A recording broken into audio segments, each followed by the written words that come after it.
Well, good morning, everyone. I'm really delighted to be here, and thanks, Maria, for the invitation and for the introduction, which actually does put the Artcasting project into a useful sort of frame for today's discussions. I'm going to talk. I've changed my title. I'm going to, but not what I'm going to talk about. I just thought this title was going to reflect a little bit better the discussion for today, and I'm going to talk about the Artcasting project and reflect on its sort of identity as a project that is specifically looking at evaluation of engagement, learning and engagement with with cultural heritage. So to put it in a bit of context, the project is working with the Artist Rooms on Tour travelling exhibition, which is working with the Tate and the National Galleries of Scotland, and the Artist Rooms collection is owned on behalf of the UK by the National Galleries of Scotland and Tate, and it's a collection of more than 1,600 works of international contemporary art acquired in 2008.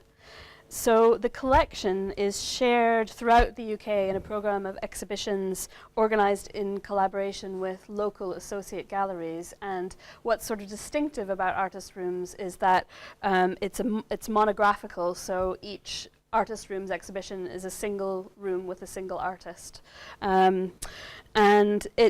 The Artist Rooms programme has a specific focus on inspiring new audiences and particularly young people. So our research, where we've focused our workshops, for example, has been focused on people between 11 and 25, which is a pretty wide category of young, but there you go, that's what it is. And the project itself was born out of a collaboration called the Artist Rooms Research Partnership, which involved the National Galleries of Scotland, Tate, University of Strathclyde, Glasgow, Newcastle and Edinburgh, and I am part of the learning and engagement strand of that research partnership. So that's how this project sort of came to be.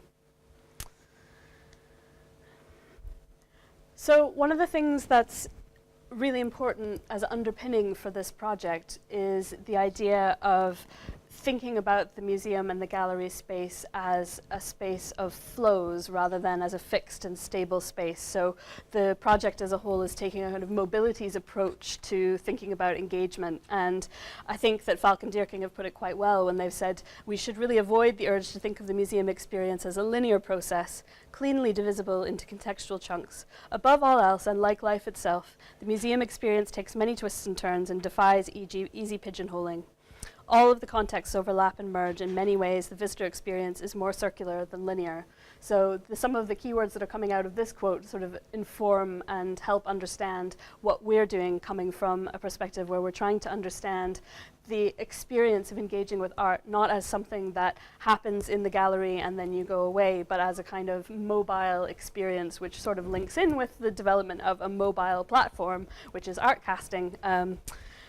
And so the other key thing that's informed the project has been the idea of needing to reimagine evaluation. And this was something that came up as part of discussions with members of the Artist Rooms Research Partnership and Cultural Heritage Partners in particular, who were talking about some of the frustrations around evaluation, some of the complexities around evaluation. And in some of our early interviews with people associated with Artist Rooms, a number of interesting things came out of that, including some good metaphors, including this one, which is that how long is a piece of string? If you want to measure a piece of string, you need to know what it is you're going to tie up with it. And the problem is nobody knows what they're measuring in the cultural sector, so the string is just a dysfunctional length. Slightly provocative, we might want to discuss that a bit further, but it's one person's perspective on one of the issues that they're facing. Someone else said, I think you always have to ask yourself, what is the point of this? If it's just literally something to put in a drawer, we don't need 50 pages. How can we do this in a sensible manner? A lot of the time, these reports get produced and they get put in drawers, and I really have no idea what happens to them. I'm looking for nods of recognition around the room normally. Yeah, okay, good. Normally when I say this, people are like, uh-huh, yep. And this, again, don't take this as any comment on your evaluation form in your pack. You should definitely fill that in. I sworn I will never, ever answer a questionnaire ever again in my life. It just interrupts the experience of the event. Artist Rooms is in a position right now where they're working on developing the next 3 years of the program for artist rooms and thinking seriously about how they will evaluate the success of various aspects of the programs, including learning and engagement. And these sorts of comments and ideas are helpful in informing their thinking, I think, about what will happen next. And one of the goals of this project is to help inform artist rooms evaluation practice. And finally this, which I think opens up some other areas for discussion, which is I think when it's something that feels more creative and kind of participatory, it doesn't feel like evaluation. I think this is interesting because it opens up some possibilities perhaps, but it also really pretty firmly locates evaluation in a non-participatory, uncreative sort of space. And we want in this project to sort of challenge that idea somewhat, and that's what we've been doing. So the project has been running since May 2015. It's actually coming to a close relatively soon. It was only a year. And the research questions that we're addressing are these. The first is, how does offering visitors a way to align their impressions of the room, the artist room, with specific places help them articulate their engagement with the work? And how can a mobilities approach which asks visitors to make connections between art and place constitute meaningful evaluation practice? So these are the things that we've been grappling with over the past year, and yeah, they're good questions because they're very hard to answer, and that's been a good experience for us. And I'm going to talk particularly about the second one today. So we've had a chance to pilot our Artcasting platform, which I'm going to talk to you about in some detail in a minute, with 2 institutions. One is the Bowes Museum in County Durham and their Artist Rooms Robert Mapplethorpe exhibition, which is running until the end of April. And the second was the National Galleries of Scotland Gallery of Modern Art in Edinburgh, which had a Liechtenstein exhibition up until the end of January, beginning of January this year. And I just literally can't say enough about how amazing it has been to work with these 2 institutions, and actually with Artist Rooms and Tate and NGS more broadly. We wouldn't have even had the idea for this project, let alone had it come to fruition, if we hadn't been working so closely with these institutions, with Artist Rooms. And it's really just my plug for, really passionate plug for academics and cultural heritage organizations to work together to develop research projects that are really meaningful for both sides, if we can think of them as sides, which perhaps we shouldn't. And the project has involved a lot of stuff that hasn't necessarily looked all that digital. The first stages of the project involved things like paper-based prototypes of what we might imagine this thing could look like. It involved a lot of us walking around the streets of Edinburgh trying to work out why things didn't exactly seem to work the way that we thought they were going to. And it involved some really interesting workshops with young people where we were testing the concept of Artcasting, which is, can people make a meaningful connection between artworks and a place or a time? So the question that Artcasting asks people is, where should this piece of art go? Where does it belong? And in putting it there, can we understand something about the engagement that they've had with those artworks? So some of the good news early on was that people seemed to make really interesting, really profound connections between art and place when asked to do so. And sometimes it took a minute for people to kind of get into the idea of thinking like that. But when they did, really magical things started to happen. And that was very exciting. So this was a sketch made by a 15-year-old participant at one of our early workshops. And we asked all of the participants to take one of the artworks from the exhibition and think about it in relation to their journey to or from the gallery. And she chose composition 1 and said that the lines of music represent the roads and distance of our travel home.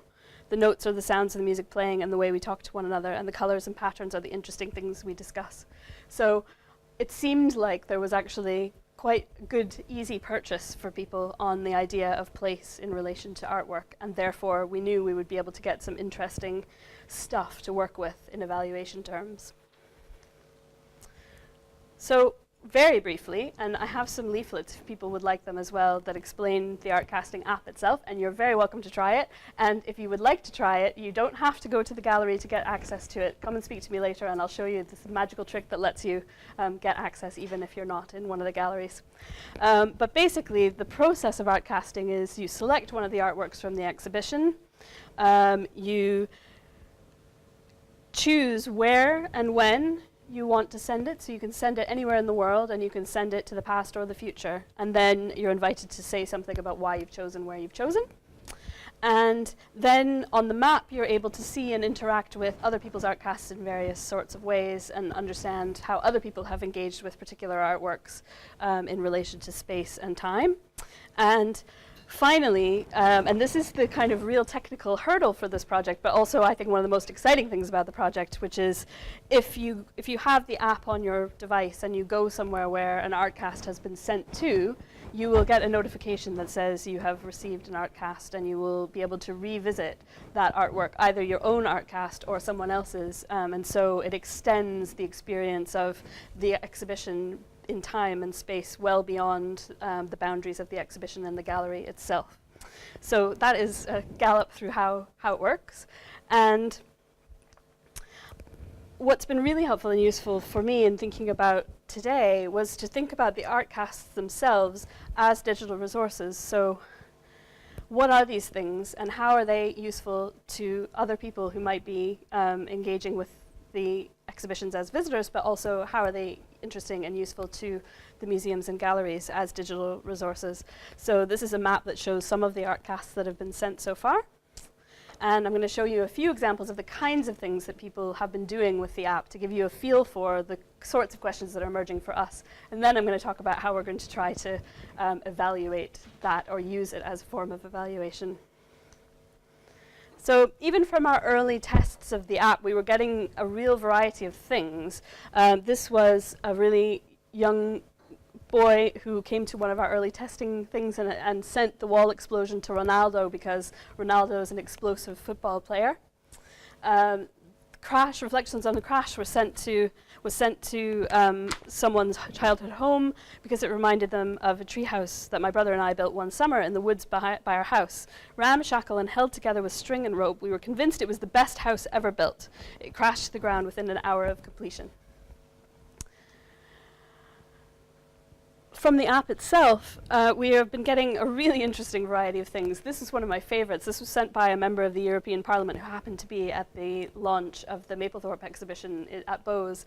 And she sent this photograph to her fellow MEPs in Brussels to remind them to look after and welcome people fleeing conflict who are hanging on to life in the most difficult of circumstances. And I really love this because it's quite evocative in its own right, but it's also really interestingly kind of performative, right? Like it's a political message made by a politician for other politicians, and I just thought there was something very fascinating about this particular one. In fact, I could talk about this for ages, but I won't. Others evoke personal memories. So this is someone talking about the jacket as reminding of the effort I would put into scrawling my favorite band's names all over books and pencil cases. You can see how much music is a visual part of someone's identity, especially at a very young age, and this was important to me growing up. And another thing that's interesting about this is that it was sent to school, but it was sent to arrive in 1997, so this is one that was sent to the past to meet a kind of past school experience of the person who was casting it. But they're not all sort of super serious, and some of them are quite brief and quite funny almost, quite playful. And this one is a photograph being sent to Mexico, again by quite a young visitor who said he belongs in Mexico because he's a Mexican wrestler, which on its surface doesn't necessarily convey as much as, for example, this beautiful story about the jacket and the music. But actually it is interesting, right? Because it is something, it's a sort of insight into the thinking of someone who is encountering this artwork for the first time and what connections they might be making to that artwork. So I find even the kind of briefer ones quite interesting as well as the more in-depth ones. Some people have been using Artcasting to send messages to other people in relation to kind of current events, for example. So this was sent to Kazakhstan for Timothy Peake, the astronaut, during Blastoff. I think Timothy Peake had said in the news report that he liked jazz, so this is jazz for Timothy Peake during Blastoff. This one, in contrast to the one that was sent to 1997, has been sent to 2026, so it will arrive in Vancouver in 2026 when this person hopes to be there. I believe if I go to Vancouver, I will learn to become my own person and defy stereotypes like this photo. So Yeah, there's quite a lot going on in these artcasts and in the data that we need to grapple with in thinking through what the implications of this kind of work are, which is good. It's a good problem to have. Oh, and I forgot also to say there are also people who are engaging with the kind of art history dimensions of the artworks. So this is somebody sending in the car to Los Angeles because the pop culture aesthetics and the flat urban landscapes make the fit for them. So for the last couple of minutes before I wrap up and take questions, I just want to talk about how we're thinking, and we are literally right in the middle of this process at the moment. So I'm going to pretend that the recording is not happening for posterity right now, and just tell you what's going on, and happy to discuss it more and look forward to hearing what you think about this. The first thing to say is that we're really sensitive to the sorts of arguments that are being made in the literature and generally about the need for arts evaluation to be more attuned to art and art approaches and humanities-based approaches. So Simons and McCormack say that in a climate dominated by the language of targets, outcomes, outputs, and delivery, using the creative arts can generate insight from different ways of knowing and bring us closer to capturing and understanding the evaluation story.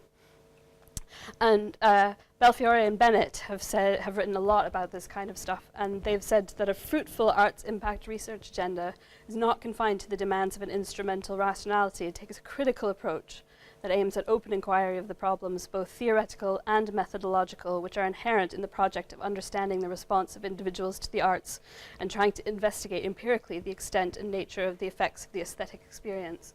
So what we haven't wanted to do is get all this really interesting data and generate this interesting platform and then transform it into something that looks very much like what you would get if you did any other kind of evaluation. We're trying to use this to evaluate on its own terms in some sense, and it's proving really challenging because, of course, the other side of that is that it needs to be useful. It needs to give the galleries something that helps them in the various things that they need to do with the evaluation data that they're needing to generate.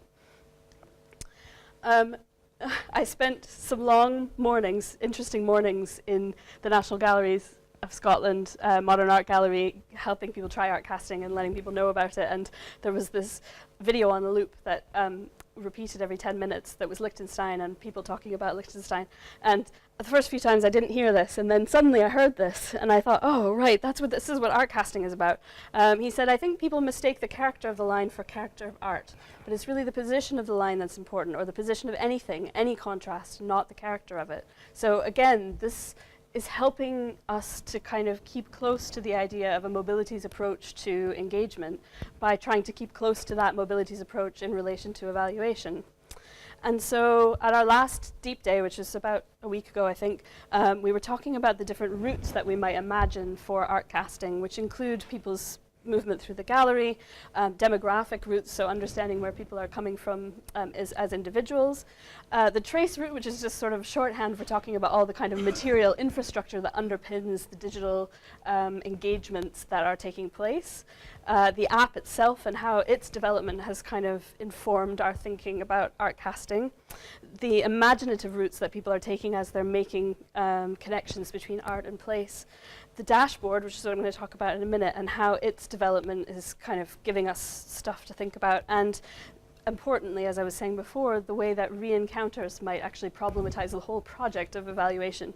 And the reason that I'm saying that is because the idea of re-encounters, which I personally find very exciting in relation to this project, and the idea that people might run into these artworks again some unexpected time in the future, mean that we have to think about how we evaluate that engagement in a different sort of way because, well, we don't have to, but we could, right? Because the evaluation, the exhibition might be over, the evaluation has been submitted, and people are still engaging with Artcasts because they're running across them in the wild. And so this is about our re-encountering, pushing future engagement outwards beyond the boundaries of the institution, and reenacting the exhibition in other places, and reconstituting other locations as spaces of the gallery. So people walk into the geofence, which is technically how the Artcasting app works, and perform the role of exhibition visitor. The work reappears in a way that produces the location as an exhibition space. This is something that my colleague Jeremy Knox has been working on, and he wrote that bit there, but I use it because I like it. The other thing that's happening, which seems completely unrelated but is related, is that Artist Rooms has been using the Arts Council England quality principles as a way of trying to understand how they could evaluate people's engagement with the exhibitions. And so these quality principles are actually quite interesting and quite open to interpretation, which is deliberate on the part of Arts Council England. And so they've got all of these quality principles, including authenticity, interactivity, personalization, and ownership, which we're trying to figure out how to link in with our understanding of artcasting and how it's working. So, we've been working with Plymouth University, the Institute of Digital Arts and Technology, I think they're called IDAT. Anyway, they were responsible for developing the Qualia dashboard platform, which was developed about a year and a half ago for a Nesta and AHRC R&D funded project. And it was trying to understand things like sentiment analysis in relation to people's visits to a book festival. And so we're trying to use the dashboard that they created for that and plug Artcasting into it. So that's what we're in the process of doing right now. So the question there is how much can we automate the analysis of artcasts. So if they move into the space of the dashboard, can we, for example, let people who are in the museums and galleries trying to understand how people engaged with the artworks or the exhibition, look at the map in various different kinds of ways, look at how the span of time and geography has kind of expanded the exhibition through space and time. We're trying to look at ways to develop timelines of the different places where people have created artcasts and use that as a way of understanding, giving some numbers, I guess, some visualizations to the galleries, but not the usual kind of visualizations. And what they'll do with that and how they'll be able to use that remains to be seen. But that's kind of what we're working on just now. And I think to close, I am thinking about artcasting now primarily as a method. So we're trying to understand what a methodological intervention like artcasting might do for conversations generally about evaluation in museums and galleries. And Lurian Wakeford wrote a good book called Inventive Methods, which describes these as methods or means by which the social world is not only investigated but may also be engaged. And the knowledge of change they permit need not be limited to ascertaining what is going on now or predicting what will go on soon, but may be a matter of configuring what comes next. And so if thinking about artcasting methodologically helps us get to the point where we can actually say that Artcasting, the project, has generated new approaches to evaluation, then I will consider that a really good success for the project, and that's kind of what I'm hoping will happen over the coming months as the project wraps up and we start to engage with people about what the next steps for Artcasting and the project should be. And that's all I'll say just now. Thank you very much. I'm not leaving, I'm just getting my water. I think we're okay. As long as my laptop doesn't run out of battery, over lunch we'll recharge it. No worries about that. Okay, that was really interesting, I thought, and the way you're trying to engage, but also test yourselves as you go along, testing the evaluation itself. I had a couple of questions, but before I start, maybe take some from the room, or while you're warming up, maybe I can. Okay. You talked about the quality principles, which are really interesting. I wondered, have you thought about which of those principles are the most important for artcasting and how you're actually going to kind of capture some of those methods? Yeah, and I think the ones that I'm particularly thinking, well, the one I'm particularly thinking about this week is around ownership. So the quality principle says something like, actually what it specifically says is focusing on children and young people's sense of ownership through encouraging choice, creative responses, so that young people can make an informed judgment about this is or could be or isn't for me. And one of the things that I kind of like about artcasting is that it doesn't necessarily require people to choose what they liked or what they didn't like. It's about connection and sort of exploring that connection further. So I think this might help give visitors that feeling that they've kind of got something from that exhibition beyond the visit. They've been asked to make that personal connection and to take some kind of ownership of that artwork or that exhibition. So that's one of the ones that I think will be really helpful. The other thing that we're grappling with, because of course authenticity opens up such a can of worms. Whenever you use the word, it's like, oh no, what do we actually mean?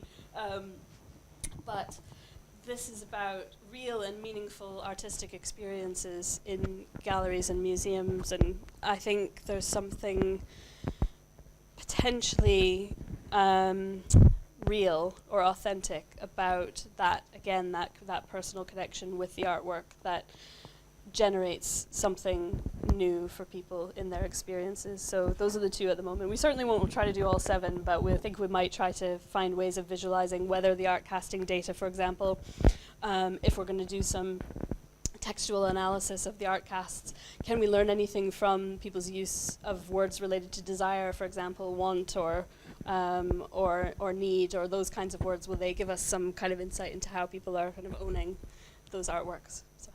Just ask in terms of something like ownership. In terms of, say, ownership, Yeah.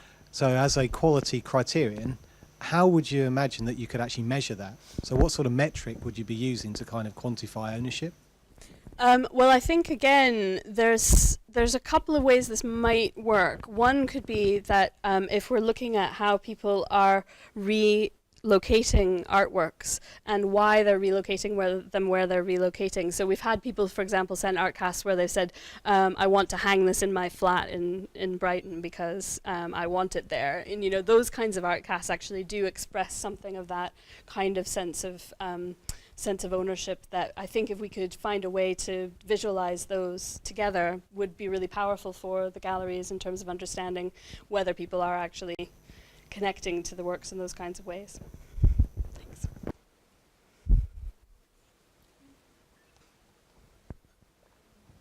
My question, is it on? Oh, okay. Sorry, my question would be, it sounds a bit harsh, and I don't mean it personally, but how do you go about data protection when people play? Is it just like Flickr or Facebook?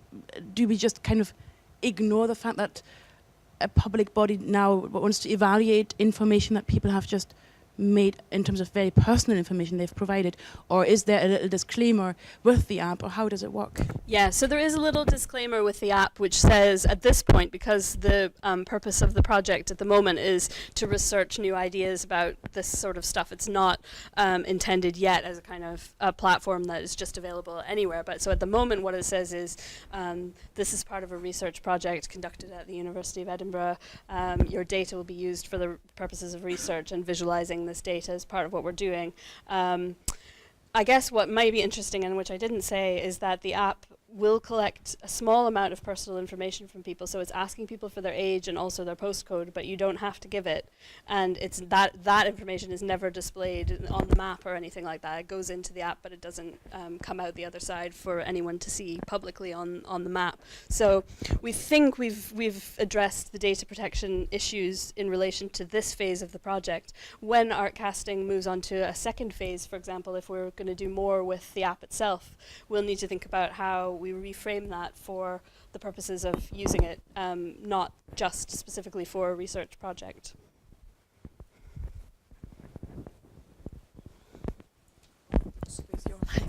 We have time for one quick question. If there's nobody else, I just wondered if you could say a little bit more about the sentiment analysis that you're thinking of trying out. And did I understand it right? A little bit like Paul's question, are you going to use the data from the Artcasting, the way you were trying to apply the arts quality principles, also maybe see if the sentiment analysis will bring anything useful? Yeah, we may not do, Qualia was designed to do some sentiment analysis, but on very specific kinds of data collection, which isn't what we're collecting in Artcasting. So we may do more keyword analysis rather than sentiment analysis. So we might plug in some ideas about what keywords we think will kind of help us understand particular aspects of the Artcasting experience. But that's something that is kind of in the midst of progress at the moment, and I hope that what will come from it is a sense of what what the possibilities are for further development of a kind of more robust sentiment analysis, for example. If we can show that a relatively simple keyword analysis can do certain things, then could we go further with the Artcasting data and do more in the future with it? Thank you very much. I think I'll just leave this here. thanks a lot, and thanks everybody for your patience. It was so high tech to just remove and unplug your laptop. I think I'll do that next time.